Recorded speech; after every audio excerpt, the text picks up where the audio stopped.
To ma sauraro barkanmu da sake kasancewa da ku a karo na uku a cikin wannan shiri na kaddara ko ganganci, kuma abokanan aiki sannun ku da kokari. Kamar yadda aka sani za mu dora daga inda muka tsaya, Baby Nice ke tare da ku a madadin daukacin abokanan aiki da kuma masu sauraro, mu ne miki lale marhaban a cikin wannan shiri. Assalamu alaikum wa rahmatullahi wa barakatuh. To a shirin da ya gabata mun ji lokacin da kika ce ya ce zai ƙara koma wannan gari saboda ya samu aiki wanda kika ce masa a nan Kano, in ma makaranta ce private zai iya samu, amma ya ce shi ya fi sanya koma wannan gari. Yaya aka yi? Masha Allah. So lokacin da ya ce zai koma wannan gari bayan mun dawo Kano kenan. Bayan mun dawo Kano sai ya zo gida sai ya ce wa iyayena a shi zai koma can. Kuma kin ba su labarin iyayenki wannan wahala da aka sha? Gaskiya ban gaya musu ba. Boyewa ne lokacin, saboda ni na san duk abin na gaya musu ba su hankalinsu ba zai kwanta ba. Kwata-kwata ban gaya musu ba. So da muka dawo sai ce za mu koma can. To lokacin ga yarinta ga kuma ina ga kaman mai mazance ne. Irin dai kina son sa dan. Da soyayya, tunda mun yi soyayya na gaya miki wajen shekarar mu ma 10 muna soyayya kafin mu aure. Kuma da kika da kin tarar da wannan kaya da ya dauka. Lokacin ai da yake kujera ba a gidan take ba. Biki gane. Ban gane ba, bai ma gaya min ba. To ragowar kayan sai ya kirawo wannan mai siya. Sai ya je kira aka sai da komai nawa.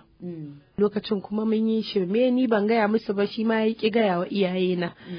Tare muka sai da aka yi ciniki aka yi komai, duk iyayena ba su sani ba. Aka ta kwashe kayan gado da kushin da komai na siya da shogilas da meye, duk dai tarkace kawai muka bar kaya. Ya haɗa kaya ya zo sai ce to sai mu je gida mu faɗa. Sai muka tafi gida muka faɗa. Lokacin ba na mantawa mahaifiyata ma ba ta nan, ta je can biki gidan yayata wani gari. To sai ya zo lokacin sai ya yi na su biyu maza, sai ya ce musu za mu tafi za mu koma can gari. Lokacin aka ce ya zai yi haka, ai bai gaya, da ya san cewa zai kai ni wannan gari can da bai sa an yi wannan cikin wata 4 gaba ɗaya an kashe wannan kuɗi an min kayan ɗaki an zo an siya a sarance bai. Aka tambaye shi nawa ya siyar ya faɗa, suka ce bai kyauta ba. Ai da sai ya zo ya gaya musu, duk da an zama ɗaya kayana nashi ne, amma da sai ya zo ya gaya musu sai a san yadda a yi shawara. Amma kawai sai ya gaban kan shi ya ce to a yi haƙuri. Aka ce to ya wuce, ya ce wai zai je da kuɗin ya siya mu abu a can. Aka ce to ba a ƙi ba, amma dai ya kamata ko biyu ne a raba kuɗin a sai min wata kadara haka a nan.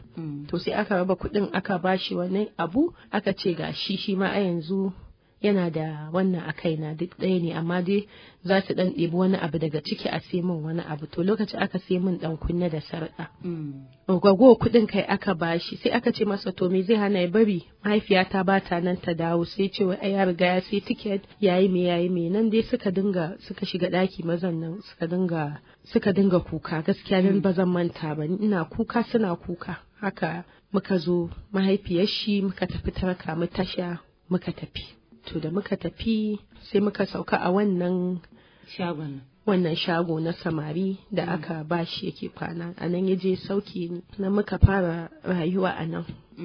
So yana zuwa yana wannan teaching din a private. Lokacin ba na mantawa ko 7,000 ake bashi, 7,000 ana bashi. A nan muke ta rayuwa a nan wajen. Sai dai su wannan gidan da yake akwai mata haka kamar irin su da yake gidajensu akwai matar ruwa matar ɗani haka family house haka suke. To sai dai a kamun abinci haka ɗauki, sai sanda suka gama su kamun. To a hankali ɗayan matar sanda na zo na kai wata nawa gaskiya sai dai su kamun abincin da lokacin ba shi da ma kuɗi da zai siyo kayan abinci bare in fara girki.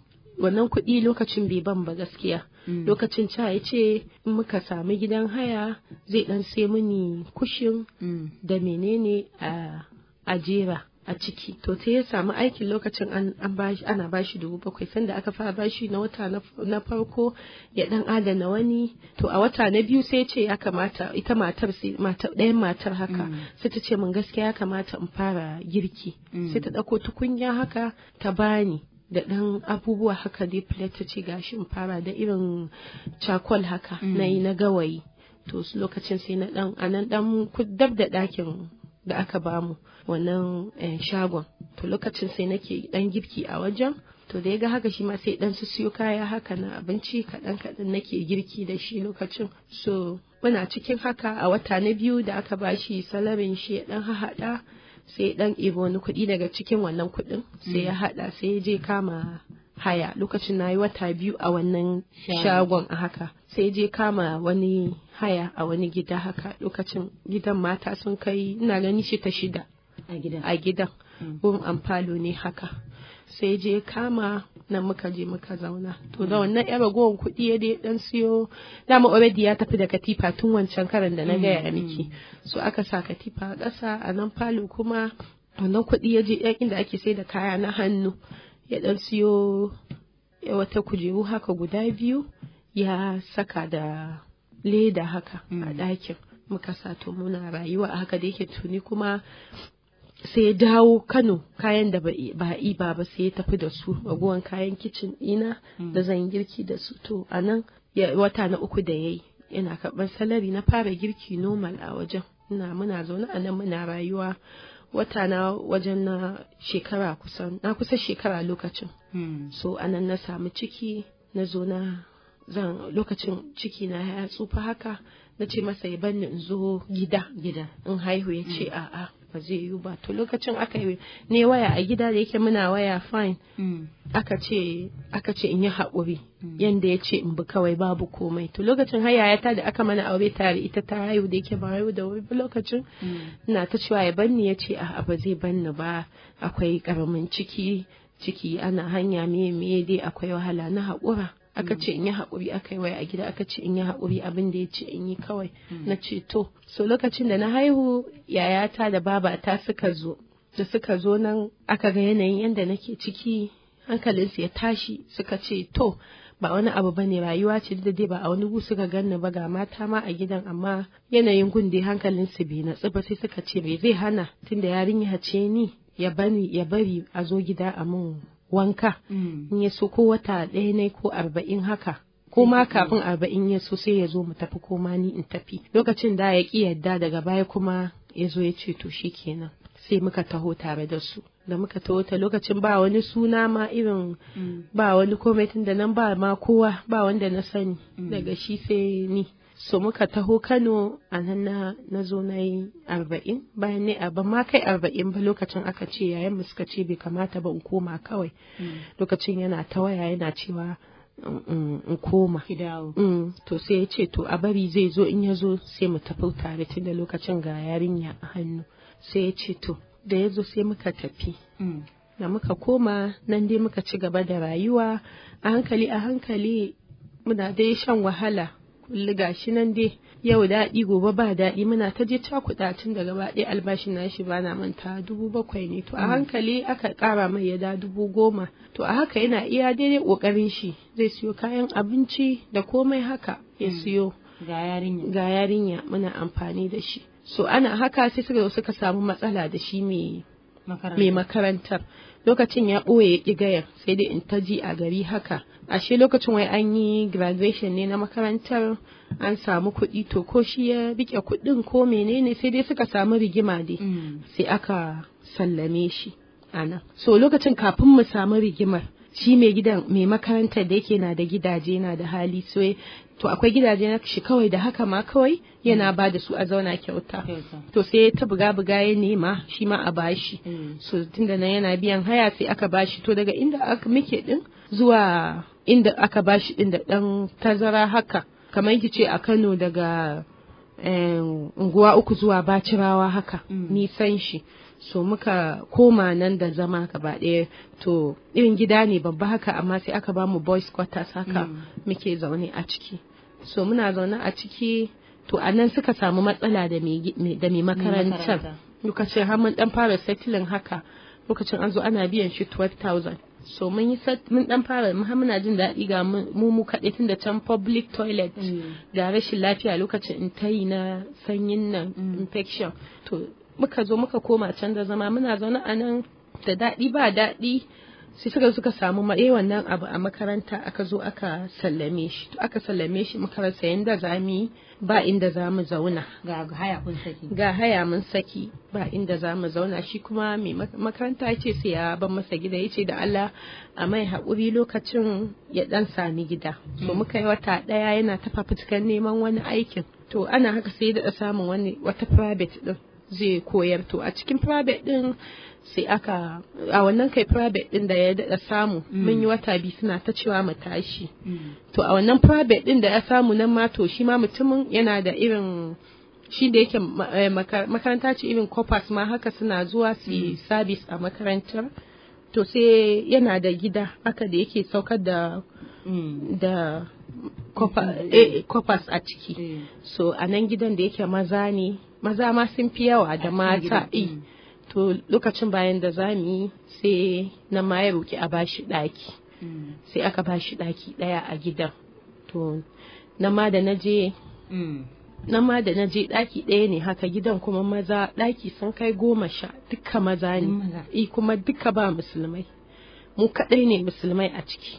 Sai mata haka su ma duk Kiristan, sai ta abu ƙazanta a gidan. Na gani haka idan in shiga ɗaki in yana a ɗaki. Ga toilet dukkan mu a haɗe. Lokacin akwai wata mace a gidan, na ce mata, na je na same ta, na ce me zai hana tun da sauran maza ne mu je mu dinga wanke toilet. Sai ta ce mun to tunda ta wanke so ɗaya, sai ta ce ba za ta ƙara wankewa ba. To lokacin ni gaskiya bai iya shiga haka ba, ni na ci gaba da wankewa. To lokacin mazan sai ta ce min sun gode yadda nake yi. Ina zaune a ɗaki. Lokacin na yi waya na ce wa yayana ya bani kuɗi zan dinga ɗan sana'a. Ya turan kuɗi nake sai da fiyo wata da lemo minara. To mazan haka da yake naga suna yawan fita suna siyowa a waje. To sai nake sai dawa, sai suke zuwa su sai fiyo wata, su sai lemo kwalba. To anan muna zo, shi kuma yana fita makarantar shi wannan mai gidan. To ana cikin haka na sai da lemo, sai na zo ma sai nake hada da cincin. Sai suka ce Hajiya ki dinga yi mana da cincin mana, saboda in suka da haka a yin wacce tunda duk su suke girki da kansu. To sai na zo na fara cincin din. Ana haka da go kuɗin suka tafi, sai na sai fridge. Sai na zo ya cika mini da ya dau salari na sai fridge. Sai nake sai da pure water da mineral kuma ina cincin. So mun kai shekara ɗaya a nan. Daman mun zo gida ina da cikin yarinya ta biyu. Sai na zo sai na haifi yarinya ta biyu a gidan. Ragowar kaya na duk da basu shiga ba aka aje su a waje, nan duk suka lalace tun da ba gunda za a aje. To a wannan zaman gidan ma haka muke ta ci ba da tunda wai in aka fara aiki lokacin sai an kai wata 3 haka kafin a bada salari. To lokacin ba mu abincin da mu ci. Wa'annan akwai wasu mutane haka maza da in sun je ƙauyen su za su to da irin dankalin Hausa da miye. To lokacin da suka ga halin da muke ciki sai su ce mini in ina so in dinga ɗaukawa ina dafawa babu komai. To su lokacin shi muke dafawa dankalin Hausa. Ga yarinyar can ga ciki. To lokacin haka muke zaune muna ta fama, haka fara biyan shi salari. Mun kai wajen wata nawa a gidan. Ba mu kai shekara ba dai muna wannan. Lokacin da ke fara leman nan da cincin baki. Lokacin bayan na dan dawo, lokacin ban fara ba. To cikin ikon Allah da na tambayi yayana ya tura mun kuɗi na fara leman. To lokacin sai ni nake dan cefa ne haka kafin a fara biyan shi. Da wannan dankalin samu mai da yake suna da electric, ana samun wuta sai su ce mini ga electric, su jono shi ta ciki su bar shi a waje su kulle daki. To anan nake samu in yi girki in bani da gawayi ko kananzir da zan kunna. To sai nake girki a nan. So lokacin na fara sai da lemon da pure water da cincin na dan samu muna cefane mu dan samu mu ci. To akwai wata mata tana sai da provision haka, lokacin da aka fara biyan shi salary sai ya ce in je in karbo bashin kayan abinci. Sai in je gunta in karbo. Na karbo taranta ban wata ranta ta mun wulakanci. Ba a biya ne da wulakancin? Yana biya amma sai wata ya kare yake biya. So yau da gobe tun ba ta yin wulakancin har ta fara. To lokacin ma ta zo ta daina ba mu. To haka muke zaune dai wata ran dai mu ci wata ran dai ba a ci ba. Haka muke zaune tunda in dai yana da shi ya samo ba ƙarya zai koya yake zai kawo mu ci. To ana haka mun kai wajen wata nawa na haifi yarinya ta biyu. Sai ya ce mini shi ya gaji da bautawa mutane, shi zai je koma wannan ƙauyen da ya kai ni ya je buɗe makaranta. Shi ma ya ci gashin kan shi shi ya gaji. Lokacin hankali na ya tashi, na ce masa ni ya yi haƙuri, ni zan jura a haka mu ci gaba da zama tunda a hankali ana ɗan ƙara mai salari, wata Allah zai iya bashi aikin da ya fi haka. Ni dai ba na so ya koma wannan gari, don Allah kan mu koma. Ya ce shi ina, sai ya koma. Lokacin ya fara bari na sai ya tafi ni kadai a gidan, sai ya tafi yana ta ƙoƙarin yanda zai yi ya buɗe makaranta, ya je da ya banni, ya je da a haka inda sai da fiye watan da abin da shi zan samu dan mana girki ni da yara mu samu mu ci, sai kai sati haka kwana 10 sannan ya dawo. To ana haka wannan sai ce ai lalle sai dai mu koma wannan garin, wannan can cikin ƙauye sai dai mu koma. Ƙauye ne ba ƙaramin ƙauye ba. Yace sai dai mu koma. Na ce masa ya haƙuri, ni mu ci gaba da rayuwa a nan tafi a can, ga yanayin yadda tarbiyyar can take, kusan rabi tsirara suke yawo, kowa shaye-shaye, ba su da tarbiyya, rayuwar da a lalace ga sunan ba dai kyan gani dai ga kai Bahaushe in ka je ka ga kazantar ta yawa. Sai na ce masa ya duba yanayin gara, duk da shi dan can ne dama. Sai na ce masa yaki. Lokacin ya tafi ya je ya buɗe, ba yanda zan yi. Da ya gama ya dawo ce lalle sai dai mu tafi. Ina gani haka na tafi. Muka koma wannan ƙauye, je samu gida haka, da yake su gidajensu haka suke daman ba kamar namu na Hausawa da suke a killace ba. Kawai haka yake akan titi, za a yi shi haka ko falo ko falo, ba ma toilet ne da su ba, sai dai ka tafi bush ka je ka yi daji, ka je ka yi abin da za ka yi. To ko kuma su ɗanke, da yake Hausawan su haka suna ɗan kewayewa da zana ciyawa, da shi suke ɗan kewaye inda za su yi wanka haka, da kuma uzuri. Ya je kai ni wannan wajen da a faffashe haka, kalli irin ko lokaci irin gidan ya shekara da shekaru ba a zauna ba ne. Ya zo ya kai ni gun, na ce masa a nan yanzu za mu zauna, ga mu ga titi daji ba kowa. Na ce masa yanzu a haka za mu zauna a nan? Sai ce min a haka za mu zauna. Masu sauraro, kun ji dai labari da yake dora, duk da dai ita kanta mai bada labarin a cikin yanayi ake da kuma yanayin muryata ta haka yake kamar kuka, amma dai duk da haka a nan zan bar ku da rago abokanan aiki tun da lokaci ya riga ya cin mana, sai dai mu haɗu da ku a shiri na gaba. Ma'assalam.